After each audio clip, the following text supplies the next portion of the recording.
ദൈവനാമത്തിന് മഹത്വം ഉണ്ടാകട്ടെ. ഈ ഒരു ദിവസം കൂടി ദൈവം നമുക്ക് തന്നിരിക്കുകയാണ്. ആ ദൈവത്തിന് നന്ദി പറയാം. ഇന്ന് നമ്മുടെ ആലോചനയ്ക്കായിട്ട് ധ്യാനത്തിനായിട്ട് എടുത്തിരിക്കുന്ന ആ വേദഭാഗം വിശുദ്ധ മത്തായിയുടെ സുവിശേഷം 24:12 വാക്യമാണ്. ഞാനത് ഇപ്രകാരം വായിക്കുന്നു. അധർമ്മം പെരുകുന്നതുകൊണ്ട് അനേകരുടെ സ്നേഹം തണുത്തുപോകും. അധർമ്മം പെരുകുന്നതുകൊണ്ട് അനേകരുടെ സ്നേഹം തണുത്തുപോകും.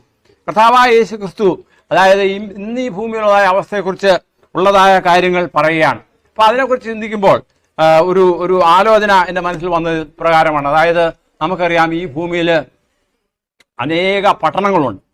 പ്രത്യേകിച്ച് അമേരിക്കയിൽ പറയുകയാണെങ്കിൽ അവിടെ ചില പട്ടണങ്ങളെക്കുറിച്ച് പറയുമ്പോൾ അത് വളരെ ഡേഞ്ചറസ് ആണ്, അപകടം നിറഞ്ഞതാണ് എന്ന് പറയുവാൻ ഇടയായിത്തീർന്നു.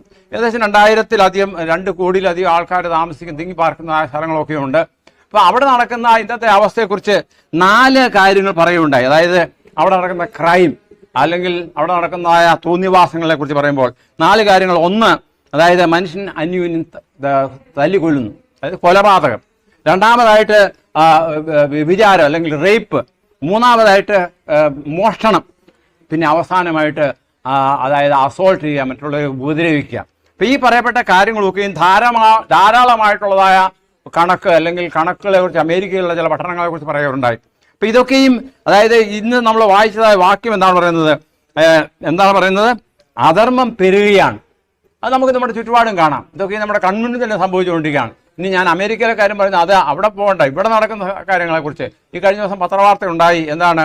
ഒരു മനുഷ്യൻ അയാളെ പ്രകോപിച്ചുകൊണ്ട് അയാൾ ആത്മഹത്യ ചെയ്തു. അതുപോലെ തന്നെ എന്തെല്ലാം കാര്യങ്ങൾ ഇന്ന് നടക്കുകയാണ്. നമുക്കറിയാം, ഈ രാഷ്ട്രങ്ങൾ തമ്മിലുള്ള യുദ്ധം അല്ലെങ്കിൽ സമൂഹത്തിൽ നടക്കുന്ന പ്രശ്നങ്ങൾ, ഇതൊക്കെയും അധർമ്മം പെരുകുന്നതുകൊണ്ട് മനുഷ്യന്റെ സ്നേഹം എന്താണ്? ദൈവത്തിന്റെ ദൈവത്തുള്ള സ്നേഹം തണുത്തു പോവുകയാണ്. ആയതുകൊണ്ട് ഈ ദിവസം നാം ആരംഭിക്കുമ്പോൾ കണിശമായിട്ടും ദൈവസന്നിധിയിൽ നമുക്ക് തന്നെ സമർപ്പിക്കാം. കാരണം കർത്താവായ യേശു ക്രിസ്തു ഈ ഭൂമിയിൽ പറയുകയുണ്ടായി, നീ നിന്റെ ദൈവത്തെ പൂർണ്ണ ഹൃദയത്തോടും പൂർണ്ണ ആത്മാവോടും പൂർണ്ണ ശക്തിയോടും കൂടി സ്നേഹിക്കുക, അതുപോലെ തന്നെ നിന്റെ അയൽക്കാരനെ നിന്നെപ്പോലെ തന്നെ സ്നേഹിക്കുക. അപ്പോൾ ആ സ്നേഹം കുറഞ്ഞു പോകുന്ന ഒരു സാഹചര്യത്തിലാണ് നാം ചുറ്റുപാടും കാണുന്നത്. അതുകൊണ്ട് നാം അതായത് എല്ലാറ്റിനും ഉപരിയായിട്ട് നിൽക്കേണ്ടത് സ്നേഹമാണ്. ദൈവസ്നേഹം, മനുഷ്യസ്നേഹം. അത് നിലനിൽക്കുമ്പോൾ കണിശമായിട്ടും കർത്താവായ യേശു ക്രിസ്തുവിന്റെ വരവെങ്കിൽ വിശ്വസ്തരായി കാണുവാനൊക്കെ കൊണ്ട് നമുക്ക് സാധിക്കും. അനേക സംഭവങ്ങൾ നമുക്കറിയാം. പ്രത്യേകിച്ച് അപ്പോസ്തലനായ പൗലോസ് പറയുമ്പോൾ ഈ കാലഘട്ടത്തെക്കുറിച്ച് പറയുന്നത് കഷ്ടകാലം നിറഞ്ഞ അല്ലെങ്കിൽ പെരിലസ് ടൈമാണ്. അപ്പം എന്തുകൊണ്ടാണ് ഇത് സംഭവിക്കുന്നത്? മനുഷ്യൻ ദൈവസ്നേഹമില്ലാതെ പോകുന്നു, മനുഷ്യസ്നേഹമില്ലാതെ പോകുന്നു. അപ്പം ഇതുകൊണ്ട് വർദ്ധിച്ചു വരുന്നതായ ഈ അധർമ്മത്തിൻ്റെയും അല്ലെങ്കിൽ ധർമ്മമില്ലാത്തതിൻ്റെ അവസ്ഥയെക്കുറിച്ച് അത് മാറേണ്ട ഒരു അവസ്ഥയായിരിക്കണം. കാരണം കർത്താവായ യേശു ക്രിസ്തുവിന്റെ വരവിന് മുൻപ് അന്യോന്യം തമ്മിലടിച്ച് വഴക്കൂടി കാലം പഴകി പോവാതിരിക്കാൻ കർത്താവ് വരുമ്പോൾ വിശ്വസ്തരായുള്ള ഒരു സമൂഹത്തെ കാണുവാൻ തക്കണം നമുക്കിടയാകണം. അതായത് ഇതിനെക്കുറിച്ച് പറയുന്നത് ദൈവത്തിൻ്റെ നിയമം ഉള്ളിടത്ത് കാര്യങ്ങളൊക്കെയും ഭംഗിയായിട്ട് നടക്കും. മനുഷ്യൻ അമേരിക്കയിൽ നടന്ന സംഭവം നാം ഓർക്കുകയാണ്. എന്താണ്?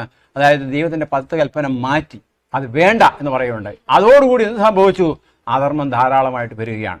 മനുഷ്യൻ ചോദിക്കുന്നില്ല, അല്ലെങ്കിൽ നടക്കുന്ന സംഭവങ്ങളൊക്കെയും ലോകത്തിൽ ഇങ്ങനെ പിന്നെ അത് ഒരു ധാർമ്മികതയില്ലാത്തൊരവസ്ഥയിലേക്ക് മനുഷ്യനെതിരിക്കുകയാണ്. ആയതുകൊണ്ട് ഈ ദിവസം നമ്മൾ ആരംഭിക്കുമ്പോൾ കണിശമായിട്ടും നമുക്ക് നമ്മെ തന്നെ സമർപ്പിക്കാം.